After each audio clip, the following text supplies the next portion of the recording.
YCP MLC Duvvada Srinivas ఇంటి పోరు రచ్చకెక్కింది. ఇన్నాళ్లు కుటుంబంలో ఉన్న తగాదా ఇప్పుడు రోడ్డుకెక్కింది. ఆయన ఇద్దరు కుమార్తెలు నిన్న రాత్రి శ్రీకాకుళంలోని దువ్వాడ ఇంటి ముందు మౌన పోరాటానికి దిగారు. తండ్రి ఇంట్లోంచి బయటకు వచ్చి తమతో మాట్లాడాలని వాళ్లు కోరారు. సెక్యూరిటీ సిబ్బంది ఇంటి గేట్లు తీయకపోవడంతో వారు కారులోనే చాలాసేపు బయట ఆగిపోయారు. తమ తండ్రి మరో మహిళతో కలిసి ఉంటున్నారని, తమను పట్టించుకోవటం లేదని వారు ఆవేదన వ్యక్తం చేస్తున్నారు. అయితే ఆ సమయంలో శ్రీనివాస్ ఇంట్లోనే ఉన్నారా లేదా అన్న దానిపై స్పష్టత లేదు. ఎన్నికలకు ముందు కూడా దువ్వాడ ఇంటి వ్యవహారం రచ్చకెక్కింది.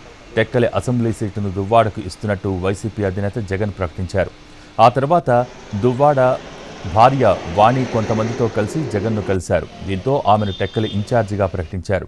కానీ ఎన్నికల సమయంలో మళ్లీ శ్రీనివాస్కే టికెట్ ఇవ్వడంతో వాణి ఇండిపెండెంట్గా బరిలో నిలుస్తున్నట్టు ప్రకటించారు.